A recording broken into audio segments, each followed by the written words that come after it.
Hello and welcome to Coming Home with Mama T. I'm your host, Tiara, aka Mama T. And on this podcast, we explore the journey of creating the life of your desires through mastering manifestation, maintaining a positive mindset, and living luxuriously. Today, we have a very special guest. We have Dominique joining us, and Dominique is a gifted energy conductor and spiritual translator, adeptly channels transformative energy. As a soul map guide, she empowers individuals to unlock and utilize their innate talents for both personal and business advancement. Her holistic method synergizes with her insightful talks on integrating higher self into business success. Welcome, Dominique. How are you doing today? Thank you. I am doing very good. Can I say how beautiful your voice is? Yes, thank you. I You appreciate have to it. you have to sing more often. Oh, thank you, thank you. Yeah, I'm trying to figure out how to work that into my business more than just singing in my intro, but that'll come in due time. Yes, indeed, it has to. It has to. Yes, I love that. So, to begin, can you just delve in and talk a little bit more about your work? Like, what is an energy conductor and spiritual translator? So basically, I will go into your energetic being and I channel the source, right? Basically, kind of going into who you are, who you truly are at the base. What is your true essence? What are you here to do? And then I get all that information, all those symbols, all those light language, whatever comes, and then I make it here in a way that you can understand it. So I conduct the energy down and then I translate it for you to be able to use those gifts in the 3D. Oh, that is amazing. I like as an actor and someone that's done like musical theater, all that kind of stuff. It's like I see it more like, okay, sometimes I just don't I want someone to direct me. Like I want someone to tell me where to go, where to stand, what lines to say. Give me a script, give me my blocking and so this kind of sounds in alignment with that kind of work. So that is super amazing. How did you discover this gift that you have? So when I was a kid, I used to be in a very Catholic environment, right? Hmm. And I was the little kids that serve beside I don't even know how they're called anymore, priests. And I would always pull on the priest robe and I was like, do you see all the gold around these people? Do you see? And they're like, shut up, don't talk, don't talk. And I was like, no, but look, and look at this lady. There's gray. What does that mean? And how is she feeling? And I was like, really, seeing all these things coming down. And I was taught to not talk about it because it was weird. Mm. And then when I was growing up, I would like not hear voices, right? It doesn't come as a voice, but I had all these inner knowing. Mm. I just knew things without going to school. I knew things without reading. I just knew, and I didn't know how I knew, but I was so assertive that people would follow me and they're like, "Oh yeah, she knows." But then when they would ask, "How do you know?" Like, I don't. I have no idea how I know. I just know that inner knowing and that those colors. So when I started working older, I worked in tourism. So I was in hotels, and a lot of my work was to organize the front so that there's some kind of um, so that's a word I don't know how to say in English, but there's kind of a flow, right? A scientific flow. You Hmm. know how like some people will design libraries, they design restaurants, and so I would go into a hotel that was opening or that was being reestablished, and I would design the flow in my head, but I didn't design it like if I went to school, I would see an energy path. Ooh. So you have to think I'm over 50. So in those times, we weren't saying, well, I see the energy and I think that, maybe here we should clear some. You didn't say it that way. So I would explain it in a very 3D way. And then I was like, well, for instance, your wall is red and your seats are black. That means this. So how about we put the floor, sorry, the floor, the wall in a certain color and the seats another color, and it's going to get the people to go this way. So I wouldn't say that it was energy, but it's all it was, because I didn't know why I was saying these things. I had no idea where it was coming from. I didn't study design. I didn't study feng shui or any of these things. It was just looking at that wave of colors. And then when the color would change, I knew that there was something I had to address in that point. And then I just kept on doing it. I kept on evolving with this. So I added healing modalities. I added human design. I added, everything that I've been learning through the years. And this is where I'm at now. Ooh, can you talk a little bit about how you were able to build up your trust in these gifts, especially when, as a child, you were told to like hide it away and not talk about it. How did you still know it was okay? I think a lot of times in my journey, I doubted a lot Mhm. of times, right? Okay, we all do. I mean, a lot of times the imposter syndrome came back and made me doubt not my gifts, but made me doubt my path. I've Mhm. never doubted my gifts because they never left me. Even if people told me to shut up about them, they were always there. And at one point, I got really, really sick. Like I couldn't move anymore. And there's an energy healer that told me, if you don't let all that energy come out, doing what your soul wants you to do, you're just going to die. And I Mm. wasn't ready for that. And so I started working more with it, but I always found a way to modify the words. And every time that doubt would creep in, I was always trying to think, where is that come from? Where does that come from? And it usually would come from other people Mhm. that didn't understand what I was doing. They didn't understand how I was doing what I was doing, or they didn't understand why I couldn't explain where it was from. Why was I, you know, getting better jobs, better contracts, and they weren't? They weren't even mine. And when I would analyze these, I was like, well, I'm not doubting my gifts. I'm not doubting my path, but I am receiving everybody else's energy. So eventually I learned how to deal with that, but it was a work in process. But I don't think I ever doubted the gift, but I did get all the voices.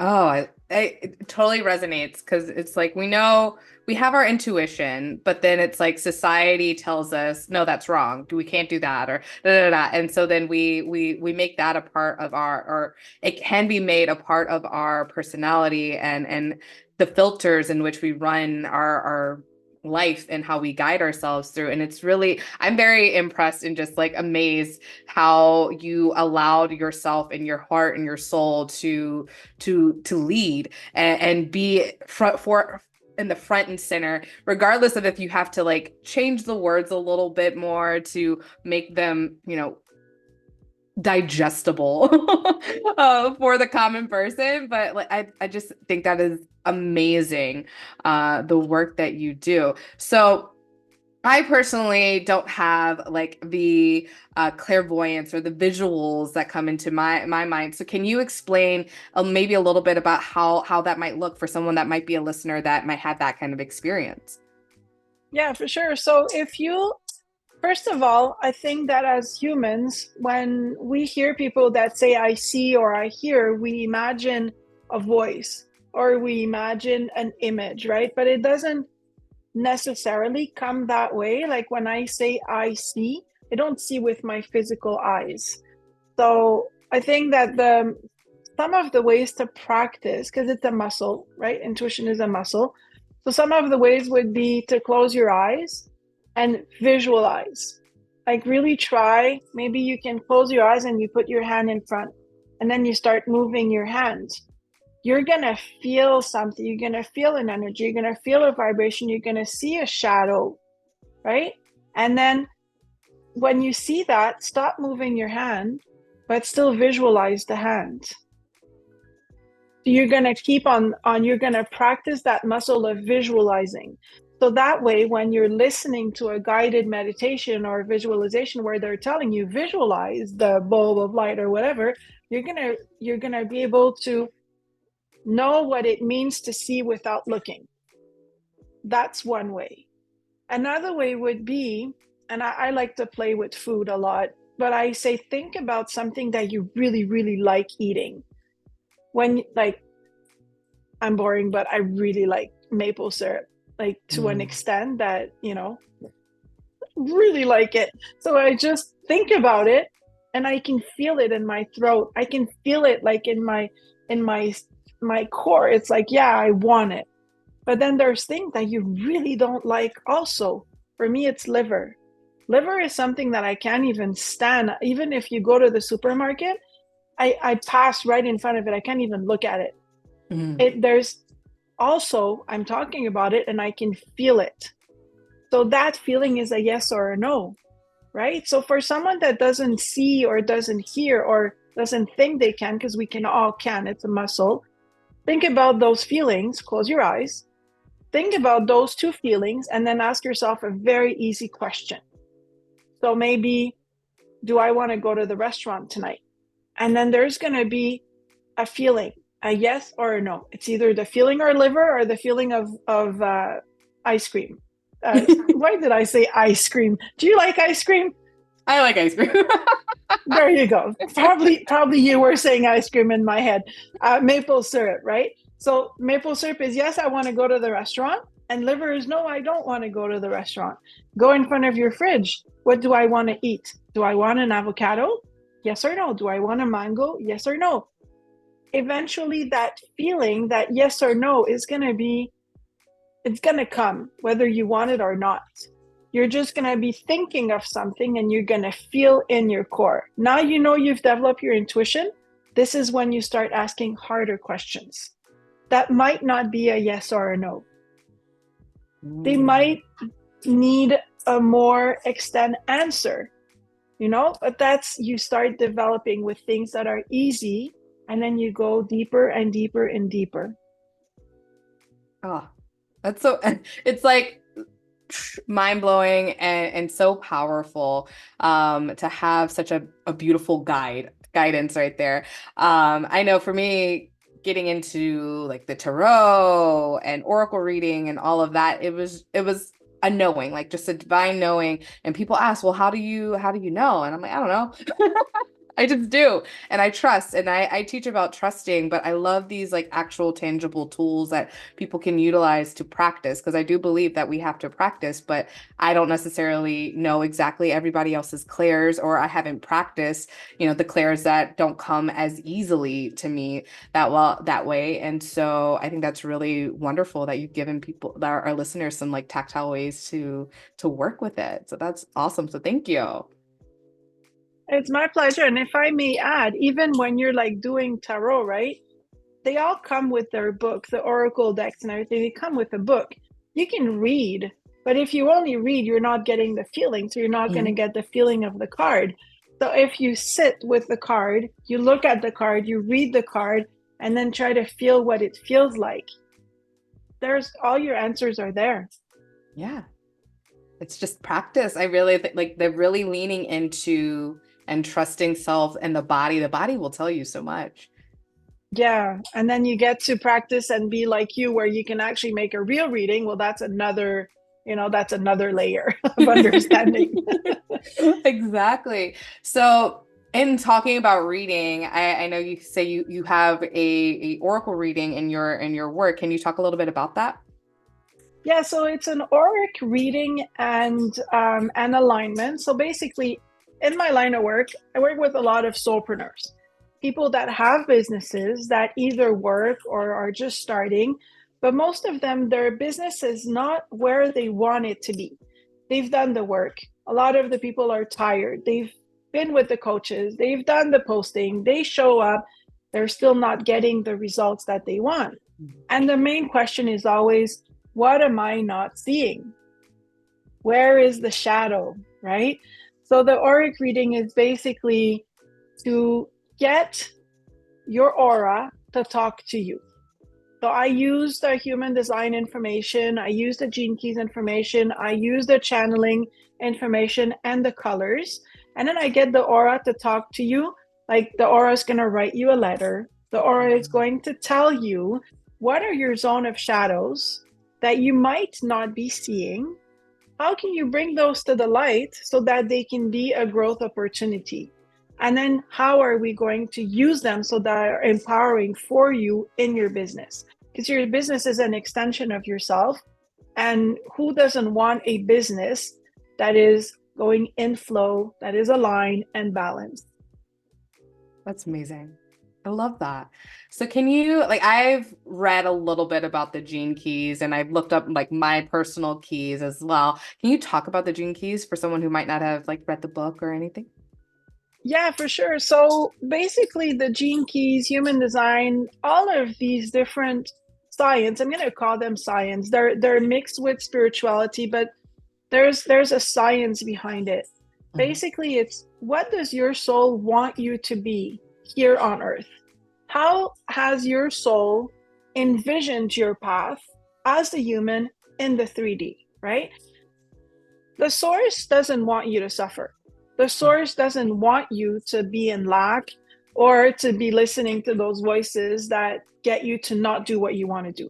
The source wants you to know it all, to be it all, to be able to be successful, whatever success means to you, fruitful, balanced, aligned, and so forth. So this is what the gene keys are.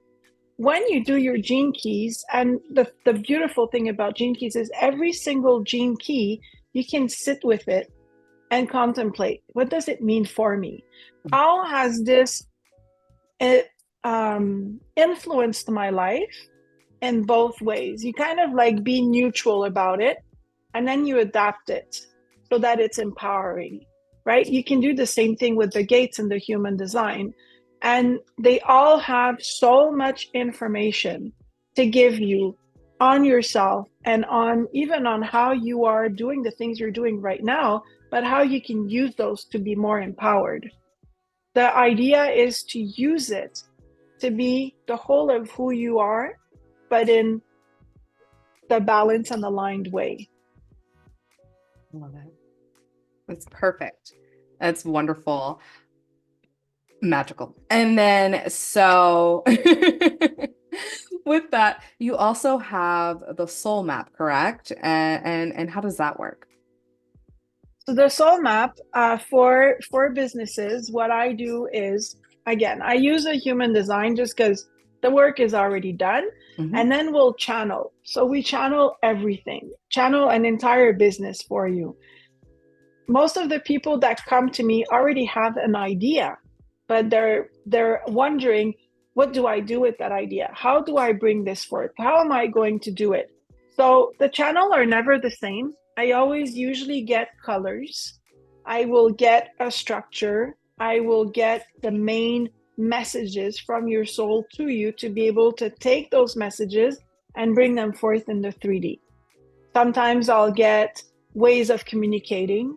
Sometimes I'll get avatars that your soul feel that are aligned for you.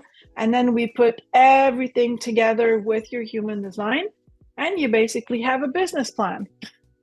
Amazing. That is so wonderful. So, because I'm such an advocate for people to have a business, right? And there are so many things in terms of it's great to work for a company, exchange your time for money and get out if that's what you desire to do.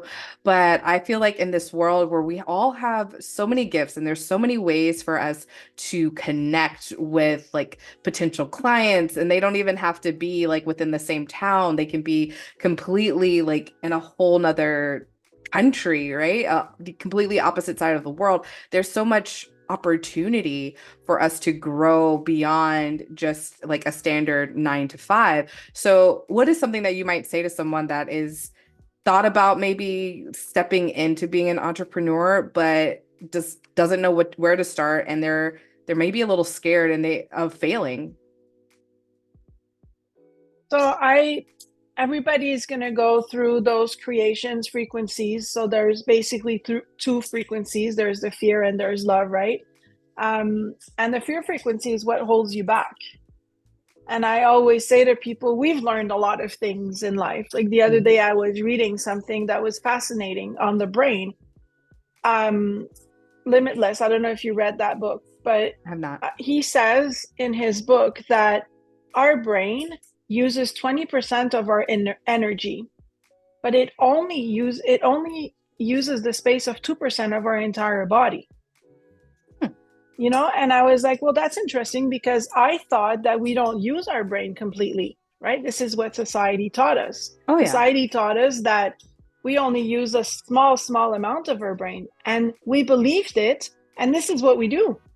But what if we weren't taught that? What if nobody would have taught that?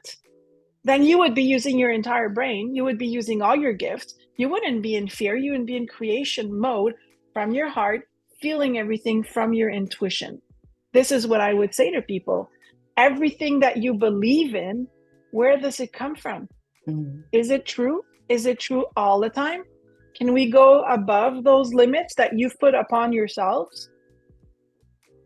You know, and when you get all the information channeled, well, it's scary sometimes because it's a lot. But then after, you can stay for 3 months in the Soulpreneur Collective, and we'll help you bring your business forth into the 3D so that it's not that scary. Yeah. Make it simple, make it easy. And then I guess the other big thing I know is always at the forefront when it comes to a business is money. Well, how am I going to afford to start a business, and how am I going to afford to feed myself, and if I have a family, pay my rent, my bills, all this kind of stuff. How do I do that if I don't have a client yet? So I like to tell people that there is no should in this world, right? Everybody has their own reality. If I have 5 kids and I'm a single mom and I want to start a business, I'm not going to leave my job Right. because I have my responsibility. You know, starting in business doesn't mean you should leave your job and you should work 80 hours a week on your business. What I like to do with my clients when they start working with me is, first of all, we'll look at the values for you, not the values for your business. And then we'll look at your calendar. What are you really doing? Like every half hour, we're going to assess for 7 days, for 14 days if you can, so that you really know how much time do you have to put on your business, and what are your values. Do you really want a business? Is that really what you want? Because it's not for everyone. Mm-hmm. You know, some people are going to be happy online all the time. Some people meet people all the time. Some people will want like a storefront, and some people will want to be hiding in the back. There's millions of different ways to do business, and there is no should. You don't have to leave your day job to start your business. You can do it, and it doesn't have to be hard. I think this is one of the most important thing, you know. When you're starting, you're going to put in the time. If Mm-hmm. your why is strong enough, the time is not going to feel like time, and it's going to be aligned. As long as it's aligned with your values, with the time that you realistically have to put in it, and that it goes with your why, and it helps you get better. You know, a dog, when you teach them how to walk, the treat is so important for them that they will walk the way you ask them. So if your business is so important for you, it's going to go with whatever your life looks like right now. That's powerful. I love it because we prioritize what we find is important, right? And so and I like to think of a business as kind of as a child, right? So you have in the beginning, it's like an infant, and you're going to need to give it more time, more space to cultivate, connections, figure out your messaging, how are you presenting yourself to the world, creating an audience around it, and all of that. So it's going to take more time, but then eventually it's going to grow and it's going to build, and people are going to start bringing in referrals and so on and so forth. And next thing you know, you don't need to give it as much time, and it still gets to flourish and grow on its own and expand, which I think is really, really cool. But you still have to have that motivation to work it and show up for it and show up for yourself ultimately. I think one of the most important thing is also to find a good mentor. No, Mhm. I know that there's people at the beginning, they'll they'll get into all the free stuff, right? But in the free stuff, everybody knows the free stuff is to sell you something. So there's so much you can get.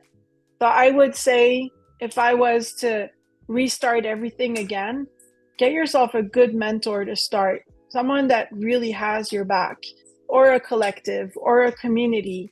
You know, that it doesn't have to be that expensive, but it has to be someone that's already been where you've been, right? And then when you scale past that person, then you get yourself another one and another one until you get to where you want to be. And the first time you're going to make money from your business, you want to hold on to that frequency, that, oh my God, I made it. Even if it's $5, that very first money, the first time you open your account and you have someone that purchased your offer, hold on to that frequency. And every time you're creating, recreate that frequency, that same feeling that you had. So you're going to creating an offer or a post, or maybe doing a free workshop to bring in people, or a lead magnet. Feel that frequency that you had when you got your first client. How proud were you of yourself? And then create. Ooh. That's juicy. I love that. Because, like, you know, from my own personal experience, you can show up to writing, you know, a lead magnet, writing whatever, and you can have that, you could hold on to the frequency of fear. Fear is this going to resonate with people? Fear of, is someone going to actually buy this? You can hold on to the frequency of hope. I hope someone pays for this. I hope someone buys this. I hope people find the value of it. But I love the, like, I've made money before. Like I've received, like, people have valued the work that I've done. Like, and I can bring that, like, that is just like, that's next level. So like, people write that down. Well, that's part of what you do, right? It's all in the manifestation. Oh, yes. It's all in the manifestation. So that is wonderful. And with that, we're going to spin this conversation a little bit, and we're going to step into a little tarot portion. So is there a question that you might like to ask, or do you like any sort of general reading? What would you like to step Yeah, I into think this time? for the greater good, For let's the keep greater. it to whatever needs to come. Oh, yes. All right. What is the message for the greater good? Ooh, that's a lot of cards. We're not going that deep today. Tapping.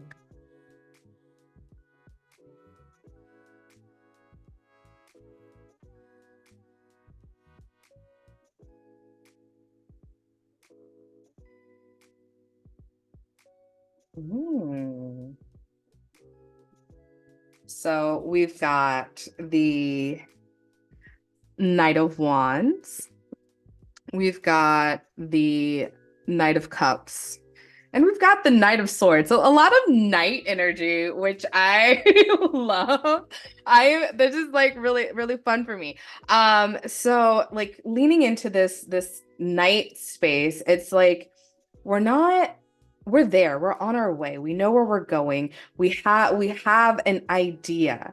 We just have to keep working through it. So all of this knight energy means like keep going. So with this Knight of Wands, like do the work, show up, celebrate your wins, and learn from the moments that you're like, this isn't the result that I wanted. How can I tweak it further? Knight of Cups, how can I love myself on this journey more and more every single day? And then this with this Knight of Swords, really, I'm going more with the image than the traditional statement for it, but like, how can I keep moving? What is going to keep me motivated to move forward, whether it's in business, whether it's something personal or love life, whatever? How am I going to keep moving on this journey? Because if we stop moving, that's death. And that's what we're not here. We're not here for that right this moment.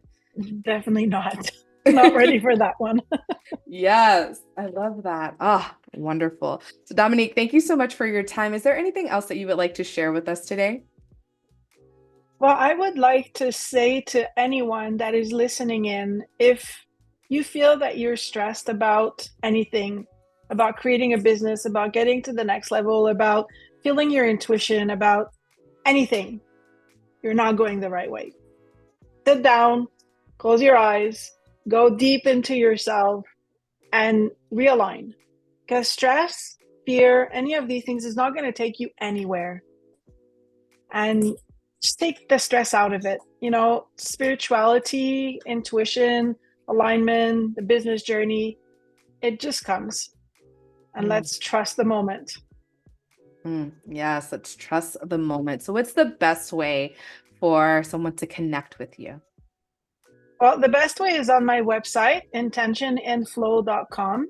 And over there, you can either contact me on my email, Dominique at intentionandflow.com, or get right into the offers. I love it. Wonderful. Well, thank you so much for your time, your knowledge, and your energy. Thank you all so much for listening. Remember to like, share, subscribe if you haven't already, and I will catch you on the next one. Ta ta for now.